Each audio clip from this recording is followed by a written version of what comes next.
अध्यात्म विज्ञान कोई धर्म या संप्रदाय नहीं है, ये स्पिरिचुअल साइंस है जो कुदरत के कानून पर आधारित है। ये विज्ञान पूरे ब्रह्मांड के सभी रहस्यों को उजागर करता है और जीवन के सभी पहलुओं को समझने के लिए एक नई दृष्टि देता है। इसी को आर्ट ऑफ विजन कहते हैं, दुनिया को देखने की एक नई दृष्टि, जो अध्यात्म विज्ञानी परम पूज्य स्वामी श्री कमलेशानंद जी के निर्देशन में सनातन सत्य का अनुसंधान कर हमारे जीवन को प्रकाशित करे। जय सच्चिदानंद। जो बल्लीनाथ भगवान हुए थे तो वो स्त्री जैसे तीर्थंकर होते थे, उनकी कॉज की इफेक्ट ही थी। वो अकेले ही ऐसा उनको ऐसा हुआ कि स्त्री जैसे भी तीर्थंकर बन सकते हैं। बाकी 23 तीर्थंकर तो पुरुष देश ही थे। वो तो अपवाद तो, लेकिन उन्होंने ऐसा कॉज तो डाला होगा ना कि स्त्री देश से भी तीर्थंकर बन सकते हैं।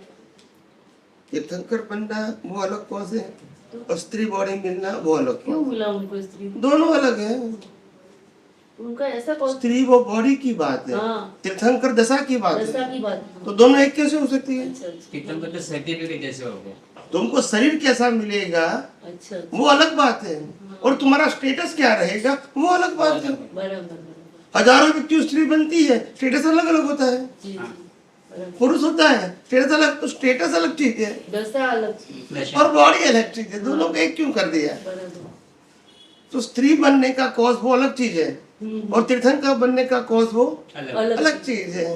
तीर्थंकर का कॉज बनाते तब स्त्री पुरुष नहीं होता है। अच्छा, बराबर। हाँ, वो दशा है। तो फिर दोनों बात ही अलग है, उससे कोई कंसर्न ही नहीं है।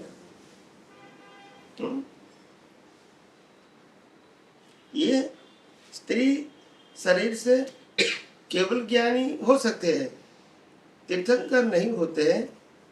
उसका मूलभूत कारण ये है कि क्षत्रियता क्या है? सरेंडर नहीं होना। अच्छा, वो क्या बताया? सरेंडर नहीं होना। जो भी होता है वो भुगतान करेंगे। ये पुरुषत्व है, अहम। आप समझे? नॉर्मली समाज के अंदर, वर्तमान समाज के अंदर जो ज्यादातर लोग सुसाइड करते हैं वो पुरुष होते हैं, स्त्री कम होती है। स्त्री को मारी जाती है, सुसाइड नहीं करती है। ये भी हुआ है। क्योंकि पुरुष सहन नहीं कर सकता है, अहंकारी होता है ना। स्त्री सहन कर सकती है। आप समझे? और इसीलिए उसको आधारित जीवन जीना होता है। क्या होता है? आधारित जीवन। और इसीलिए वो तीर्थंकर का जो पद होता है वो स्वतंत्रता का पद है। क्या है? स्वतंत्रता। हैंडीकैप नहीं होते हैं, मगर क्योंकि ऐसा कोर्स कोई डाल दिया होगा कपट वाला। अच्छा, तो ये हो गया। नॉर्मली नहीं होता है, क्षत्रिय होते हैं ना तीर्थंकर किसी भी। सबके पीछे कारण है। क्या है? सबके पीछे कारण है। कोई ऐसा नहीं होता है रैंडम। हम नहीं जानते हैं वो अलग बात है, सबके पीछे कारण है। और स्वामी जी, आप ऐसा भी बताते हैं जैसा डेवलप हुआ जीव तो उसका वो जो कॉज भी उसके इतने जल्दी गिर जाते हैं, उसको बहुत जागृत रहना पड़ता है। मतलब अभी जैसे जैसे ज्ञानी, अब जैसे बोलते हैं, कल आपने समझाया कि कृष्ण भगवान का जीव उधर गया, तो जितना डेवलप है उतना उनका अहंकार भी बढ़ता है ना। वो तो ऐसा है कि भी नौकरी करने वाला, हाँ, अगर एक दिन नहीं जाएगा नौकरी पे तो कितना नुकसान होगा? उसके हिसाब से। और धंधा करने वाला नहीं जाएगा तो उसका हिसाब। और फैक्ट्री का मालिक नहीं जाएगा तो एक दिन, हाँ। तो दिन तो एक ही है ना। मगर जैसा लेवल हाई तो लॉस भी हाई होगा ना। तो आप कंपेयर कैसे कर सकते हैं? वही बराबर है। नहीं समझ में आया? हाँ, वो समझ में आया। हाँ, तो छोटा व्यक्ति है, अगर कोई व्यक्ति फर्स्ट स्टैंडर्ड में पढ़ता है तो फेल भी होता है, तो कोई उसकी वैल्यू नहीं है। कोई वैल्यू नहीं। हाँ, मगर सीए के लास्ट ईयर में फेल होगा तो उनकी वैल्यू रहेगी। हाँ। आप समझे? समझ। कोई मास्टर डिग्री में जाके फेल होगा तो उसकी वैल्यू रहेगी, इनकी इम्पैक्ट रहेगी। फर्स्ट स्टैंडर्ड में फेल होगा तो क्या नहीं रहेगा। अब तो ऐसे जितना लेवल हाई होता है इतनी रिस्पॉन्सिबिलिटी भी, ज्यादा। और हाई होने के नाते वो गिरेगा तो भी इतना ही इम्पैक्ट आएगा, पॉजिटिव या नेगेटिव दोनों। दोनों। गिरना मतलब गलत नहीं, गिरना मतलब पाप पुण्य। पुण्य भी बनाएंगे तो इतना गिरेगा, और पाप भी बनाएंगे तो इतना गिरेगा। तो पुण्य बनाएंगे तो भी देवलोक में जाएगा, पाप बनाएंगे तो 7वीं नरक में भी जा सकता है। यानी उसका कर्मों की जो लेंथ होती है वो बड़ी होती है। यानी जो भी तीर्थंकर भगवान देव गति से लास्ट बर्थ में आते हैं उनका आयुष्य बहुत लंबा होता है। अगला समझ में आया? और अगर कोई तीर्थंकर नर गति से मनुष्य में आके तीर्थंकर बनता है तो वहां भी आयुष्य क्या होता है? लंबा होता है। आप समझे? तो ये स्ट्रेंथ है भुगतान की। क्या है? और स्वामी जी आपने एक ऐसा भी बताया या मैंने कि भगवान महावीर को जो काल में आए थे ना वो बहुत पहले जन्म के आए थे, मतलब उससे एक बहुत पहले के नहीं आए थे। तो हर जन्म में अभी लास्ट बर्थ का हमारा पहुंच जाएगा या फिर इतना पुराना भी आ सकता है? आ सकता है। कहीं कहीं कहीं कर्म ऐसे होते हैं जो संजोग न मिलने से पेंडिंग रहता है। अच्छा, परिस्थिति मिलनी चाहिए तो वो ही कर्म पेंडिंग रहते हैं, बाकी सब आ जाते खत्म हो जाते। आप समझे? परिस्थितियों के अधीन अनुकूल नहीं है, इसीलिए वो रिजल्ट में नहीं समझ में आया?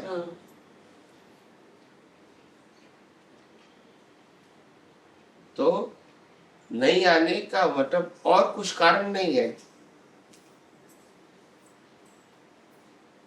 परिस्थिति है। क्या है? परिस्थिति। भगवान महावीर तीर्थंकर के भाव में पहले उसका जन्म हुआ ब्राह्मणी कुक्षी में, फिर बाद में कहा है क्षत्रियानी कुक्षी में, तभी उसको भुगतान कहेंगे। अगर और कोई जन्म में पहले ब्राह्मणी कुक्षी में जन्मा होता तो भुगतान नहीं किया, वो तो नॉर्मल लाइफ में आया ना। बराबर। भुगतान तब होता है कि तीर्थंकर भगवान क्षत्रियानी के कुक्षी में ही जन्म लेते हैं, मगर उसका कर्मों की भुगतान था अहंकार का कि मेरा कुल बड़ा है, इसीलिए भुगतान को भुगतने के लिए उनको पहले ब्राह्मणी कुक्षी में गए। वहां भुगतान खत्म हो गया कि तीर्थंकर होते हुए भी वहां जन्म लेना पड़ा। ये भुगतान हुआ, अभिमान का बाद में वहां समझ में आया? समझ में। तो परिस्थिति ऐसी होती है। कर्म तो 27 भोग पहले का था, मगर वो कर्मों की भुगतान के संजोग चाहिए ना। समझ में आया? तो वो पेंडिंग रहेगा। कई लोग सत्संग में प्रश्न करते हैं कि स्वामी जी मानो कि मैंने कर्म किए किसी के साथ अच्छे या बुरे, या और कोई सामने वाले व्यक्ति ने मेरे साथ अच्छे बुरे कर्म किए, तो भुगतान तो आएगी। दोनों को आमने सामने, भले शरीर अलग होगा आत्मा तो एक ही होगा, मगर मानो कि दोनों में से एक व्यक्ति देवलोक में चली गई या नरकलोक में चली गई, तो फिर क्या होगा? कर्म तो बाधा है, मगर एक व्यक्ति नरक में चलेगी या देवलोक में चलेगी और दूसरी व्यक्ति मनुष्य भाव में है, तो फिर क्या करोगे? तो वो कर्म पेंडिंग रहता है, परिस्थिति नहीं है ना। क्या रहता है? ऐसा कर्म पेंडिंग रहता है। सभी कर्म नहीं, जो गाड़ी कर्म मानते हैं वो गाढ़ कर्म ऐसा नहीं होता है। परिस्थिति नहीं है तो क्या कर्म? सिंपल भी कर्म है मगर परिस्थितियां नहीं है। जो व्यक्ति के साथ कर्म भुगतान करना है वो संजोग ही नहीं मिला। संजोग अभी आप समझे, और संजोग क्यों नहीं मिला? क्योंकि उनका स्टेटस ही डिफरेंट है। उनको कर्मों की भुगतान करनी है मनुष्य भाव में, और अभी है देवलोक में, तो फिर क्या करोगे? समझ में आता है? तो ऐसा होता है।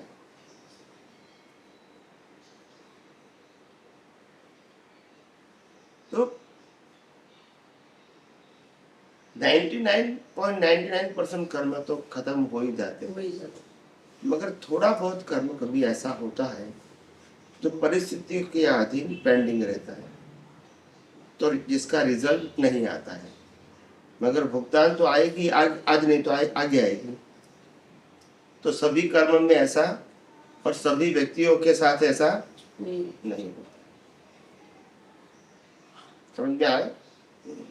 और स्वामी जी आप यह भी बताते हैं कि एक मनुष्य जन्म में हम 8 भोग के कर्म बांध सकते हैं। तो नहीं बराबर वो तो बांध सकते हैं। बांध सकते।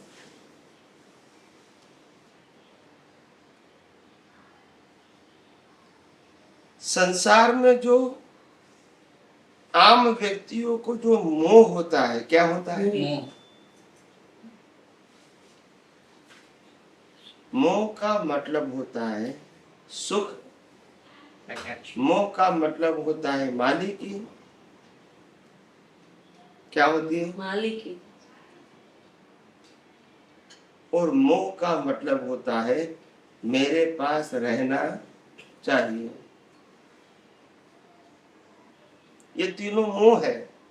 लेकिन स्वामी जी जो मोह का मतलब मालिकी वो आपने ही बताया, वो इससे मालिकी नहीं तो मोह कैसे होगा? हाँ। तो आपने मालिकी बोला तो थोड़ा एकदम फिट बैठ गया कि हाँ मालिकी बराबर है। किसी ने 10 लाख रुपए की डायमंड की चेन पहनी है और हम देखते हैं, हमको क्या होगा? हमने खुद नहीं पहनी है तो लगे कोई ले लेगा, तो दूसरे ने पहनी, हमको क्या टेंशन है? कुछ नहीं। नहीं समझ में आया? क्योंकि मालिक ही नहीं है। फिर टेंशन लेने की क्या बात? मालिक ही है तो तकलीफ है। समझ में आया? मालिकी के साथ ही तो मुंह जुड़ा हुआ है।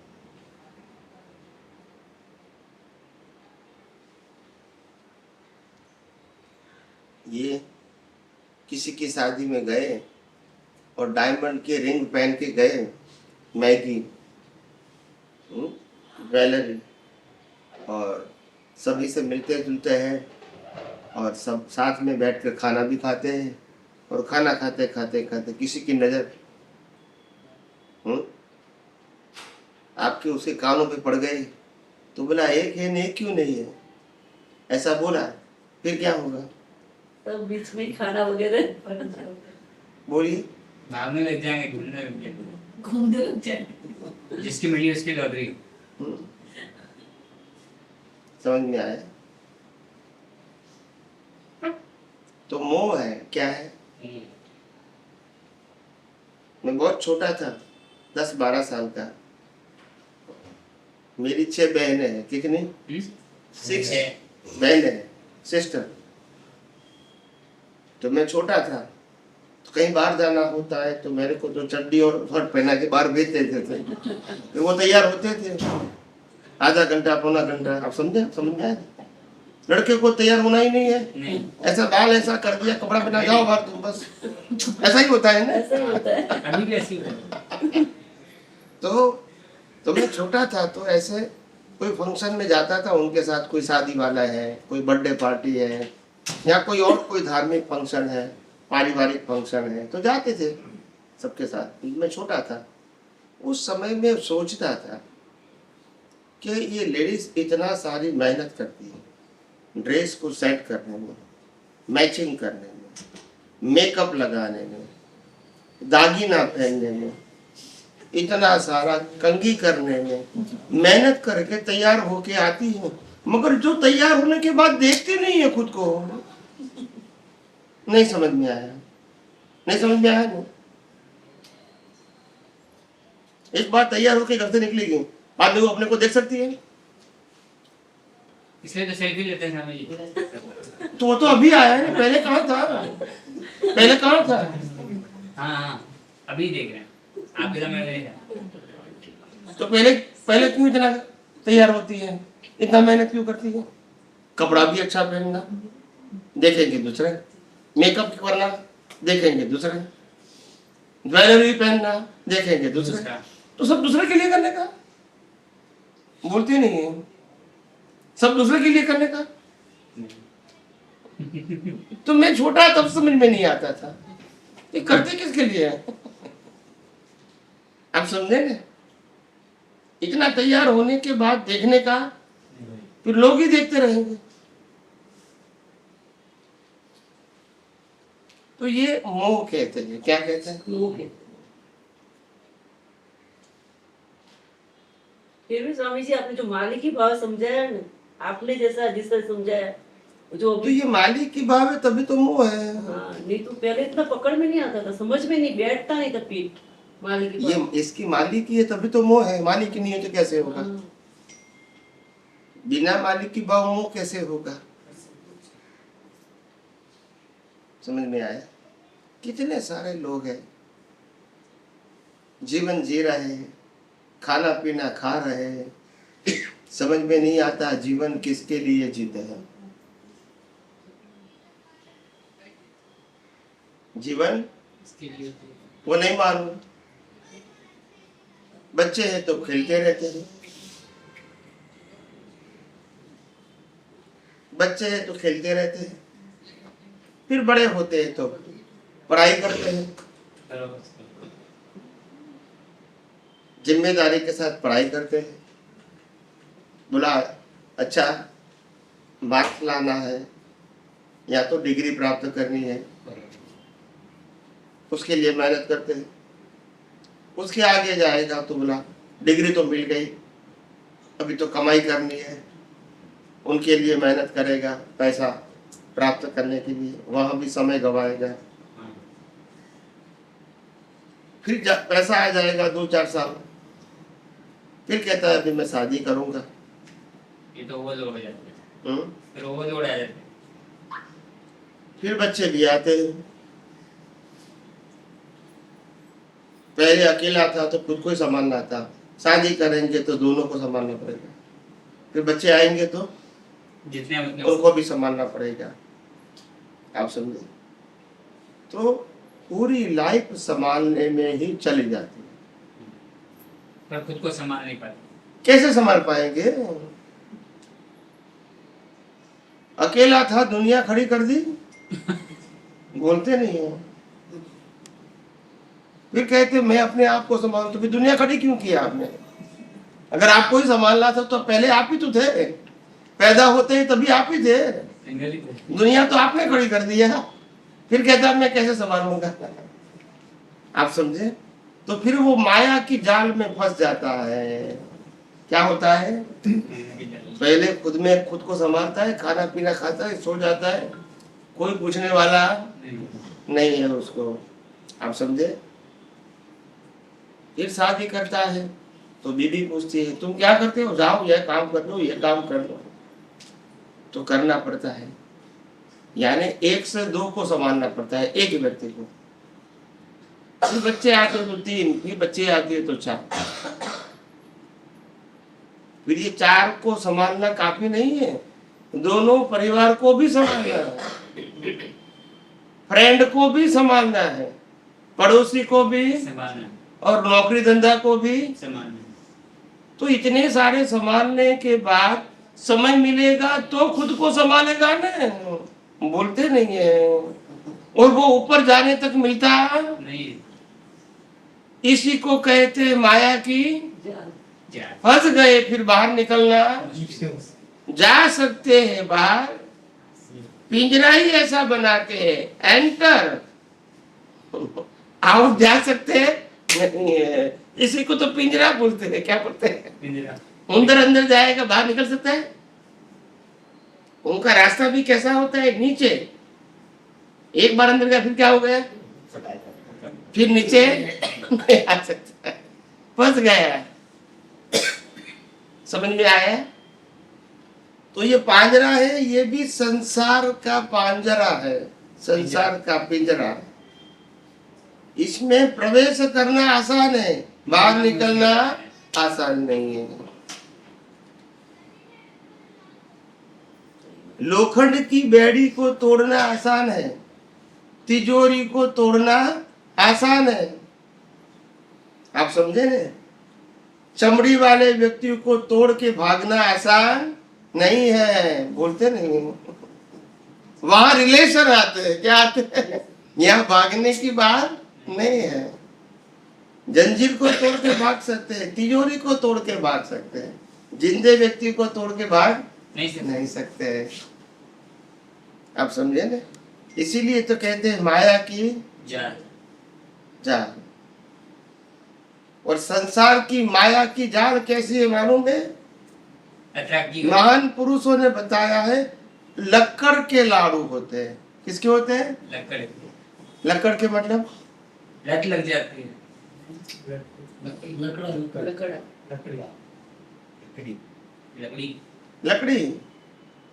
लकड़ी आती है ना, वो लकड़ी, वो उसका लड्डू आकार बना दो तो दूर से दिखेगा कि लड्डू ही है, क्योंकि लकड़ी का कलर भी वही, लड्डू का भी वही। तो जो खाएगा वो भी पछताएगा क्योंकि दांत टूट जाएगा, और देखेगा वो भी पछताएगा कि मैं तो रह गया, उन्होंने ले लिया और मैं रह गया। ये दोनों के लिए माया की नहीं समझ में आया? माया की जाल। क्या बताया? माया की जाल। एक बार फंसने के बाद आगे ही बढ़ना है, और कोई रास्ता क्या है निकलने का? समाप्त हो जाएगा। कुदरत चांस तो देती होगी ना साहब। ज्ञान और दर्शन से अलग रह सकते हैं, फिजिकली अलग नहीं रह सकते। ज्ञान दर्शन से अलिप्त रह सकते, जो महान पुरुष रहते थे और रहते हैं। आप समझे? फिजिकली अलिप्त नहीं रह सकते, क्योंकि इसी प्रकार के कर्म बंध बांधे हैं, लेकर आए, तो वो तो भुगतान करना ही पड़ेगा।